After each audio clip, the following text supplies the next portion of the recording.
Hi, this is Victoria Nale, and here with me is Ms. Ngo Pouhe Stefan from Cameroon.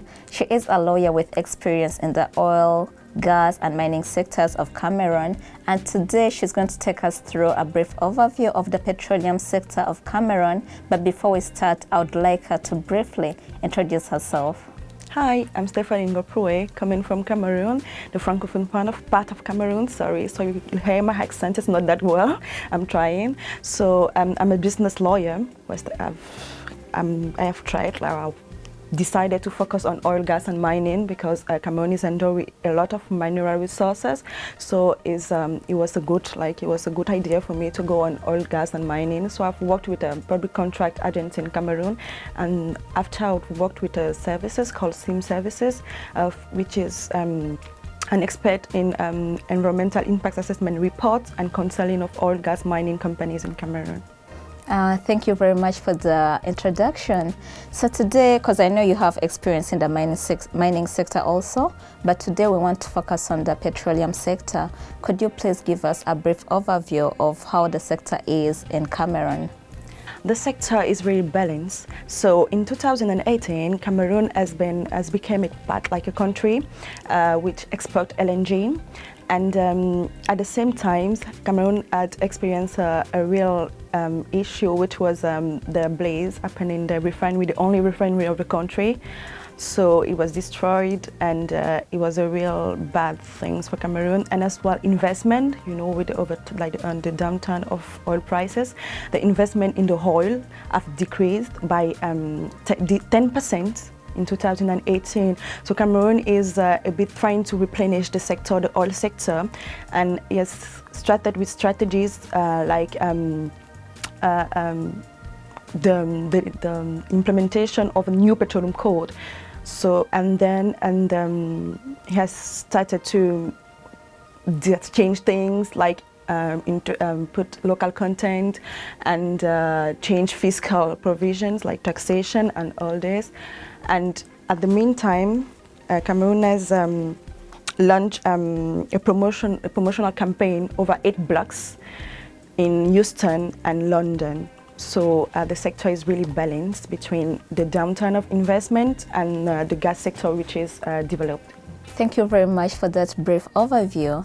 I'm really pleased to learn that Cameroon has lots of petroleum resources, but like in other developing countries, we've been facing different challenges with respect to developing the resources. Now, I'll give an example of South Sudan. It also has lots and lots of oil. Nigeria, it has lots and lots of oil, but we've been faced with a situation where these countries which have massive energy resources, the people are very poor. They're faced with instances of a resource curse. The legal and regulatory framework is not good, and then also issues to do with corruption. So there are different challenges facing different countries. Would you please give us an overview of the challenges in the petroleum sector of Cameroon? The petroleum sector in Cameroon the challenges are the same in all the African countries. We have resource curse, we have corruption as well, and there is no strategy, for example, for resource redistribution in Cameroon. So the only means by which resources are redistributed through local content. So there is no redistribution. All the revenues going into the state budget. So there is the issue of corruption as well. And now with the drop of investment, it has become more and more difficult. And with the refinery which has a problem, the Cameroon has a lot of problem as well, which is import. So the Cameroon import more oil than it used to do, and it's costly for the government budget, because we have issues like conflict in the country since 2015. So it's a bit difficult with that as well. It's the same problem all around Africa, I think. We have had the same problem. All right, thank you, because those are mostly like general challenges. What about the legal framework? Is it well developed, and then the institutions, are they well developed to ensure that the country benefits from the resources? So with the legal framework, the problem that we have in Cameroon is the problem of transparency and accountability, because even though the country has been one of the countries which has implemented the EITI standard. The country has a real problem of transparency and accountability. We don't know what are the contract, we don't know what money is going where and how much the country is benefited. So it's really it's a real problem. And the legal framework, I think, with the new Petroleum Code, I hope, and I think this is the hope of all government when they have implemented the new Petroleum Code, is that it will change things, but still there's no measure disposition in the Petroleum Code that ensure real benefit from the population. Just few, there have been just few changes, like 14 articles, but nothing really important. So we hope that things will change with the gas development, which I started just 1 year ago. So that's the... Thank you very much, Stefan. I also note that with the current transition to a low carbon economy, most countries in developing countries that have oil and gas resources are faced with the challenge of decline in investments, because now the global talk is low carbon economy. We're seeing like many developed countries being a bit aggressive on ensuring that we reduce reliance on fossil fuels, which is definitely good due to the climate change challenges we are facing currently.